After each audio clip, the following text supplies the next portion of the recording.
বর্তমান সময়ে কারা ভারত বিদ্বেষী এটা খুব সহজে বোঝা যাচ্ছে। বিশেষ করে আপনার আশেপাশে মানুষজনের আলোচনা, তাদের সোশ্যাল মিডিয়াগুলোতে বিভিন্ন ধরনের লেখা থেকে আপনি বিষয়টি অনুধাবন করতে পারবেন যে কারা ভারতের পক্ষে রয়েছে আর কারা ভারত বিদ্বেষী। বিশেষ করে ভারত এই যে সিন্ধু চুক্তিকে স্টপ করে দিয়ে জল বন্ধের যে বিষয়টি সামনে এনেছে, এটাতে আমাদের দেশের কিছু মানুষ তারা আবার একটু বড় বড় কথা বলছে।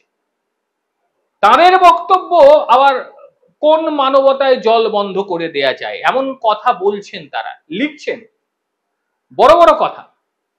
পাশের যে দেশগুলো রয়েছে, মানে বাঙালি আর একটা দেশে বাস করে, তো সেই দেশটার মানুষজন লিখতে পারে, কারণ আমি জানি যে এরা আমাদের শত্রু দেশে পরিণত হয়েছে, লিখছে।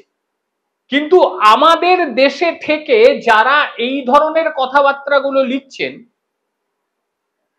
তারা নিজেদেরকে প্রমাণ করার চেষ্টা করছেন যে তারা একটা মানবতাকে সমর্থন করে। কিন্তু এই সমস্ত মানুষগুলোর মাথায় কাদের পটি ঢুকে আছে সেটা আজকে আমি দেখাবো আপনাদের। যারা এই কথা বলছে তারা সিন্ধু নদ নিয়ে কতটুকু জানে এটা নিয়ে কিন্তু প্রশ্ন রয়েছে। আপনি জিজ্ঞেস করে দেখবেন, এই যে 6টা নদী, এই 6টা নদীর নামই তারা বলতে পারবেন না, অথচ চায়ের দোকান থেকে শুরু করে ফেসবুকে 2 লাইন লিখে দেওয়া দিয়ে নিজেকে মনে করা যে আমি বিরাট বড়। জল বন্ধ করাটা ঠিক হয়নি, বাপরে, জল বন্ধ করাটা ঠিক হয়নি, অথচ আমাদের দেশে ঢুকে গিয়ে এতগুলো মানুষের প্রাণ নেওয়াটা ঠিক হয়েছে, তাই তো? এইবারে মূল বিষয়টি আমি বলি আপনাদের। সিন্ধুর জল ভারতবর্ষ বন্ধ করেছে অনেক পরে। তার আগেই এই যে পাকিস্তান, যাদেরকে আমাদের দেশের কিছু মানুষ সাপোর্ট করে, এই দেশটা নিজেরাই এই জলটা বন্ধ করে তার রুটকে ঘুরিয়ে দিয়েছিল। একটু তো লিখতে পারে সে সমস্ত মানুষগুলো, একটু লিখে দেখতে বলুন যে বিষয়টি কি হয়েছে। রীতিমতো ক্যানেল কেটে পাঞ্জাব প্রদেশের চালিস্তান এলাকায় নিয়ে যাচ্ছিল, যাকে বলা হয় চালিস্তান ক্যানেল প্রজেক্ট। 6টি ক্যানেল কাটা হয়েছিল, 6টি, জানেই না কেউ। এই চালিস্তানটি মূলত হচ্ছে মরুভূমি। এই মরুভূমির মধ্যে সেখানে পাকিস্তানি ফৌজিরা, তাদের নিজস্ব একটা সংগঠন রয়েছে ফৌজি ফাউন্ডেশন, তারা সেখানে দখল করে নিয়েছে সেই জায়গা, এবং সেখানে চাষাবাদ থেকে শুরু করে বড় বড় শহর করবে। কি দরকার? জল। সেই জল কোথায় পাবে? সিন্ধু নদীর জলকে তারা পুরো ঘুরিয়ে নিয়ে তাদের এলাকায় নিয়ে চলে এসেছে। পাকিস্তান তো নিজেই নদীর মুখ বন্ধ করে দিয়েছে। এবার বলবেন আপনারা যে পাকিস্তান তো নিজের নদীর জল বন্ধ করেছে, কি হবে পাকিস্তানকে? এই নিয়ে কিছু হচ্ছে? আলবাদ হচ্ছে। পাকিস্তানের পাঞ্জাব প্রদেশ এবং সিন্ধু প্রদেশ পাশাপাশি দুটো। সিন্ধু প্রদেশে জল আর পৌঁছানোর সম্ভাবনা নেই, মানে পুরো নদীটাকেই গায়েব করে দিয়েছে। সেই কারণে বর্তমান সময় সিন্ধু প্রদেশের বাসিন্দারা তারা বিক্ষোভে নেমে গিয়েছে। বর্তমান সময় পাকিস্তানের চিত্রটা আমার পেছনে যেটা চলছে সেটাই বর্তমান চিত্র। জাতীয় সড়ক পুরোপুরি অবরুদ্ধ, দিন রাত অবরোধ হয়ে রয়েছে জাতীয় সড়ক। গাড়ি টাড়ি কিছু চলাচল করতে দিচ্ছে না তারা। আর তারই সঙ্গে পুলিশ বা মিলিটারি যাদেরকেই দেখছে তাদেরকেই বেধড়ক পেটাচ্ছে সিন্ধু প্রদেশের মানুষজন। তাদের বক্তব্য যে পাকিস্তান ইচ্ছে করে এই নদীকে ঘুরিয়ে নিয়েছে নিজেদের সাপোর্টে, নিজের দেশের সঙ্গেই তো বেইমানি করছে। আর তারা প্রত্যেককে বলছে ভারত আসুক, হামলা করুক, এবং এই কুত্তা পাকিস্তানি জঙ্গি সন্ত্রাসবাদী পাকিস্তানি সৈন্যদের নিকেশ করে দিক। এটা সেখানকার সিন্ধু প্রদেশের মানুষরা বলছে, বলছে তাড়াতাড়ি আসুন, ভারত আসা পর্যন্ত আমরা প্রতিরোধ করছি। মানে সিন্ধু প্রদেশটাও গেল। এবার সিন্ধু প্রদেশ যাওয়াতে কি হলো? সিন্ধু প্রদেশ যাওয়াতে যেটা হলো, সেখানকার বন্দর সেই বন্দরটা পুরো মাত্রায় শেষ হয়ে গিয়েছে, একেবারে পুরো মাত্রায় শেষ। কেন শেষ?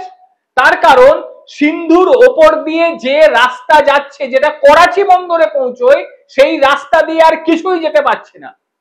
এইবারে পাকিস্তান যে সমস্ত জিনিসগুলো নিয়ে আসতো সেটা আর তারা নিতে পারছে না, যে কারণে যে করাচি বন্দর, সেই করাচি বন্দরে মালের ঢের লেগে গিয়েছে, প্রচুর মাল জমতে শুরু করে দিয়েছে। এবার কোথায় যাবে? করাচিটাও গেল, মানে করাচি বন্দরকে ভারতকে ওড়াতে হলো না, ভারতের কাজই তারা করে দিচ্ছে। মানে ভাবুন এই দেশটার অবস্থাটা ঠিক কোন জায়গায় পৌঁছেছে।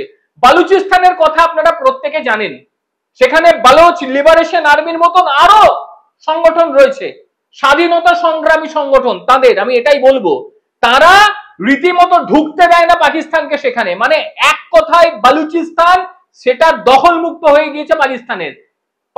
এবারে ছেড়ে দিন বালুচিস্তানের কথা, আর একটু এগিয়ে চলে আসুন সিন্ধু প্রদেশ। সিন্ধু প্রদেশেও এখন পালিয়ে যাচ্ছে পাকিস্তান সেনাবাহিনী থেকে শুরু করে সেখানকার পুলিশ। ছবি প্রমাণ, বড় বড় চ্যানেলের লেখা প্রমাণ, বড় বড় পত্রিকার লেখা, মানে সিন্ধু প্রদেশেও গল্প শেষ। এইবারে আসি পিওকেতেও পাকিস্তানের বিরুদ্ধে ক্ষোভ বাড়তে বাড়তে মিছিলে পরিণত হয়েছে। তারাও চাইছে ভারত এসে উদ্ধার করুক। পিওকের গিলঘিট বালুচিস্তান, সেখানে কি হয়েছে? সেখানকার খনিজ সম্পদ মিনারেল, একটা নতুন আইন এনেছে, মিনারেল অ্যাক্ট। সেই আইনে সেখানকার স্থানীয় মানুষদের অবহেলার স্বীকার করে সেখান থেকে চীনকে সঙ্গে নিয়ে পাকিস্তান সেই মিনারেল বা খনিজ সম্পদগুলো তুলে নিয়ে পালিয়ে যাচ্ছে। ছেড়ে দেবে? সেখানেও হয়ে গিয়েছে শুরু, সেখানেও পাকিস্তানি সেনাবাহিনীকে বেধড়ক মার তাদেরকে সেখান থেকে পাঠিয়ে দিচ্ছে। ক জায়গা বললাম? 3 জায়গা, গুনতে থাকুন। এরপর খাইবার পাখতুনখোয়া, প্রত্যেকে জানেন, মানে পেশোয়ার, আপনারা অনেকেই জানেন খাইবার পাখতুন প্রদেশের মধ্যে পড়ে আর কি পেশোয়ার, সেই জায়গাটাও শুরু হয়ে গিয়েছে পাকিস্তানিদের বিরুদ্ধে বিরোধ। সঙ্গ কারা দিচ্ছে? সঙ্গ দিচ্ছে তাদের পাশের দেশ আফগানিস্তান। মানে আফগানরা খাইবার পাখতুনখোয়াতে থাকে, তাদের পুরনো জায়গা এটাও দখল করে নিয়েছিল এই পাকিস্তান নামক নিকৃষ্ট দেশটা। অর্থাৎ কোথায় কোথায় হচ্ছে একবার বিষয়টা ভেবে দেখুন। এরা ভারতের সঙ্গে যুদ্ধ করবে, নিজের দেশের ভেতরে গৃহযুদ্ধ থামাবার মতন এদের ক্ষমতা নেই, এরা আবার বড় বড় লেকচার। খাইবার পাখতুনখোয়া হাত থেকে বেরিয়ে গিয়েছে, বালুচিস্তান হাত থেকে বেরিয়ে গিয়েছে, পেশোয়ার, মানে খাইবার পাখতুনখোয়াটাই অবশ্য পেশোয়ার, এবং তারপরে চলে আসি সিন্ধ প্রদেশ, সিন্ধ প্রদেশও হাত থেকে বেরিয়ে গিয়েছে। একেবারে ওপরের দিকে পিওকে দেখি, পিওকে তো ঝামেলা শুরু হয়েছে। তারপরে বালুচিস্তান, মানে গিলঘিট বালুচিস্তান, সেটাও হাত থেকে যেতে বসেছে। আর বাকিটা থাকলো কি? পাকিস্তানে কি থাকলো বাকি? বাকি কিছুই নেই। এর মধ্যে আর একটা চাঞ্চল্যকর তথ্য সামনে এসেছে। এই ঘটনা যেটা কাশ্মীরে ঘটেছে, সেই ঘটনার মাস্টার মাইন্ড ছিল কে জানেন? সেই ঘটনার মাস্টার মাইন্ড পাকিস্তান সেনাবাহিনীর প্রাক্তন সদস্য, একেবারে প্রমাণিত হয়ে গিয়েছে। এর নাম হচ্ছে হাসিম মুসা। এই হাসিম মুসা মূলত কি করত? পাকিস্তান সেনাবাহিনীর স্পেশাল ফোর্স বা প্যারা কমান্ডের সাবেক সদস্য ছিল, এবং বর্তমানে সে কি করে? নিষিদ্ধ লস্করে তৈবার সক্রিয় জঙ্গি। একেবারে ভারতীয় গোয়েন্দা সংস্থা এনআইএ এই তথ্য দিয়ে একেবারে নিশ্চিত করে দিয়েছে। Pakistan special service group SSG হয়ে এই মালটা কাজ করত, এবং মুসাকে কাশ্মীরে পাঠানো হয়েছিল নির্দিষ্ট লক্ষ্য দিয়ে, যাতে সে নিরাপত্তা বাহিনী ও ভিন রাজ্যের কিছু যুবকদের ওপরে গুলি বর্ষণ করতে পারে, তাদের উপর হামলা করতে পারে। সরাসরি লস্করে তৈবার হাতে তুলে দিয়েছিল পাকিস্তান সেনা এবং আইএসআই। ভাবুন, এমন একটা সেনাবাহিনী যে সেখানকার সেনা সদস্যদের তুলে দিতে হয় মানে সেখানকার সক্রিয় সন্ত্রাসবাদী সংগঠনের উপরে। কি বলবেন? প্রথম থেকে বলে আসছি যে এই ঘটনার দায়ভার শুধুমাত্র পাকিস্তান সেনাবাহিনীর। সবার আগে আক্রমণ পাকিস্তান সেনাবাহিনীর উপরে করতে হবে, এর দায়ভার পাকিস্তান সেনাবাহিনীর। সেখানকার সেনা প্রধান আসিফ মনিরের কোনো খবর পাচ্ছেন? কোনো খবর, কোনো ছবি, কোনো তথ্য পাচ্ছেন কোথাও? পাবেন না। তার কারণ আসিফ মনির পালিয়ে গিয়েছে, আসিফ মনির কোনো সন্ধান পাওয়া যাচ্ছে না। ওই যতই ভাই ভারতে তোমরা ব্যান্ড করো, কারণ তোমাদের দেশেই এমন কেউ রয়েছে যারা তথ্য সাপ্লাই করে, সব তথ্য পাওয়া যায়, কোন জায়গায় পাওয়া যাচ্ছে না আসিফ মনিরকে। অথচ ভারতকে দেখুন সগর্বে বুক খুলে যে কোনো জায়গায় ঘুরে বেড়াচ্ছে। মানে পাকিস্তানের মতো দুর্দশা হয়নি। পাকিস্তানের সেখানকার সাধারণ মানুষ থেকে শুরু করে নেতা নেতৃত্ব প্রত্যেকে ভয়ে পলায়ন করে দিয়েছে। যুদ্ধ যদি শুরু হয় দেখবেন প্রধানমন্ত্রী পালিয়ে গিয়েছে, ইতিমধ্যেই সেখানকার সেনা প্রধান পালিয়ে গিয়েছে। কি বলবেন, এই দেশটা জিতবে ভারতের সঙ্গে? ছোট্ট প্রতিবেদন, এবং আজকের প্রতিবেদনে এটাই দেখালাম, যারা অতিরিক্ত একটু মানবতা দেখাতে যাচ্ছেন পাকিস্তানদের সঙ্গে, খুনিদের সঙ্গে মানবতা দেখাতে যাচ্ছেন, বলছেন জল বন্ধ করা ঠিক হয়নি।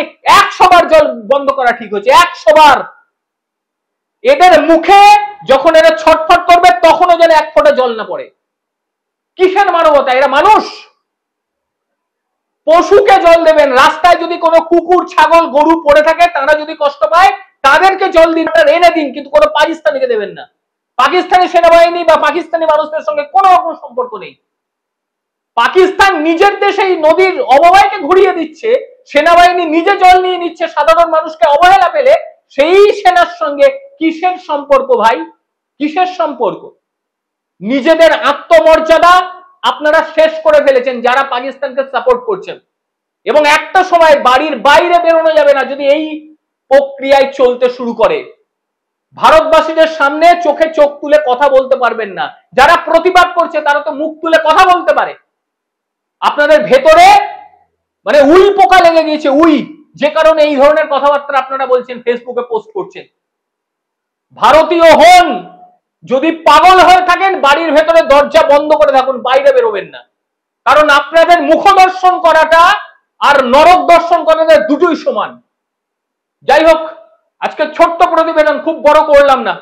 প্রত্যেকে ভালো থাকবেন, সুস্থ থাকবেন, আর অবশ্যই এই পাকিস্তান সেনাবাহিনীর নিকৃষ্ট ঘটনা নিয়ে আপনাদের বক্তব্য অবশ্যই দেবেন, কারণ আপনাদের বক্তব্য আমি তো জবাব দেওয়ার চেষ্টা অবশ্যই করি, কারণ আপনারা খুব গুরুত্বপূর্ণ মতামত দেন এবং সেগুলো নিয়ে আমি ভিডিও করতে আমার সুবিধে হয়। ভালো থাকবেন প্রত্যেকে, খুব ভালো।